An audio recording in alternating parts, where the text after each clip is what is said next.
2 নম্বর ব্লকের গোড়হন্ট অঞ্চলের অধীনে রয়েছে ডুমরো গ্রাম। আর এই অজগ্রামে এখন আকাশে বাতাসে ভেসে বেড়াচ্ছে আগমনী সুর। কারণ ডুমরো গ্রামে প্রায় 250 বছর ধরে হয়ে আসছে দুর্গাপুজো, যা জমিদার বাড়ির পুজো নামে পরিচিত।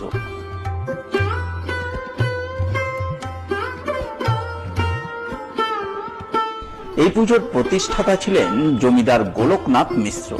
তিনি এই পুজোর প্রথম পত্তন করেছিলেন রতুয়ার কাহালায়, যা পরবর্তীতে চাঁচল 2 নম্বর ব্লকের ডুমরো গ্রামে চলে আসে।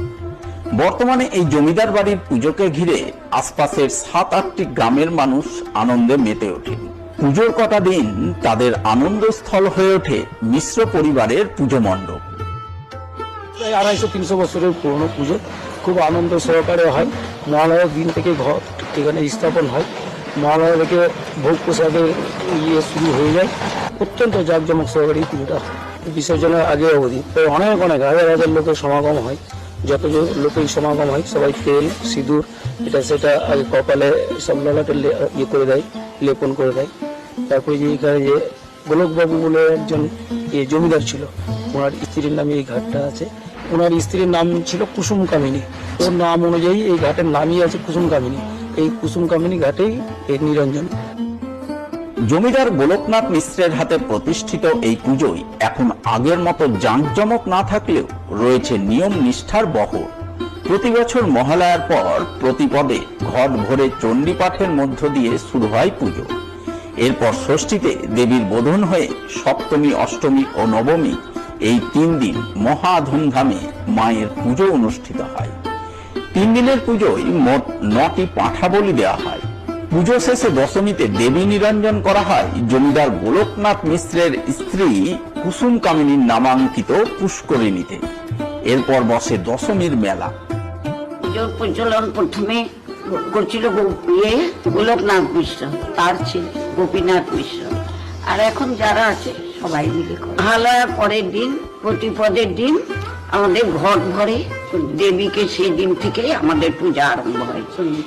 তো প্রতিপদ হলো দ্বিতীয়া, তৃতীয়া, চতুর্থী, পঞ্চমী, তারপরে ষষ্ঠীর দিন থেকে বোধন হয়ে পূজা আরম্ভ হয়। ষষ্ঠীর দিনে মাকে থানে উঠায়। আচ্ছা, তখন থেকে পুজো আরম্ভ হলো।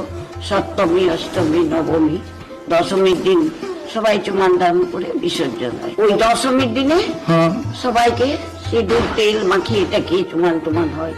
আমাদের সেই প্রতিপদের ঘট ভরে চণ্ডী মায়ের পুজো হয়। সেদিন থেকে চণ্ডী পাঠ আরম্ভ হয় আমাদের বাড়িতে ওখানে। আর ওইখান থেকে আমাদের সেদিন থেকে নিরামিষ খাওয়া আরম্ভ হয়। নবমীর দিন আমাদের কুলদেবতার ঘরে পুজো হয়, 2টো পাঠা পরে আর পুজো হয়। তারপরে দুর্গা ঘরে পুজো হয়। পুজো হয়ে ওখানে আমাদের পাঠা পড়ে, আবার দুর্গা ঘরেও আমাদের পাঠা বলি হয়। আর অষ্টমীর দিন আমাদের ঈশ্বর পুজো সন্ধে বলি হয় 2টো। ওটা আমরা বাড়িতে কেউ খাই না, ওটা আমাদের বাইরে দেওয়া হয়।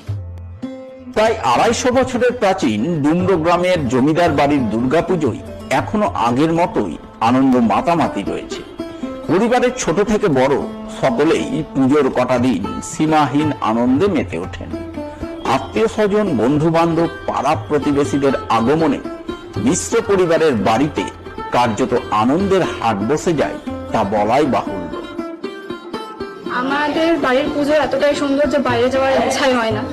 চাঁচলেও আশেপাশে অনেক পুজো হয়, কিন্তু কখনোই মনে হয় না যে নিজের বাড়ির পুজো ছেড়ে আমরা বাইরে যাব। বাড়িতেই এত আনন্দ যে বাড়ি ছেড়ে যাবার মনই হয় না। কিভাবে কাটে পুজোর দিন? পুজোর দিনগুলো খুব ভালো কাটে, খুবই আনন্দে কাটে। হ্যাঁ, আমার বন্ধু বান্ধবরা আসে, এবারও আসবে, সবাই আসবে। আর আমার বাড়ির সবাই আসার আছে। তো আমরা সবাই মিলে আনন্দ করি, কাকা জেঠু ভাই বোন সবাই মিলে আমরা খুবই আনন্দ করি পুজোয়। এই পুজোতে আমরা আমাদের বাড়ির সামনে আশেপাশে মেলা অনুষ্ঠিত হয়। আরো পাশের গ্রামের লোকজন অনেকজন আসে, এসে আমরা সবাই মিলে একই সাথে মায়ের পুজো টুজো করি। তারপরে সবাই একই সাথে মেলাতে বন্ধু বান্ধবরা আসে। বন্ধু বান্ধব সবাই আসে। মালদা শহরের বিগ বাজেটের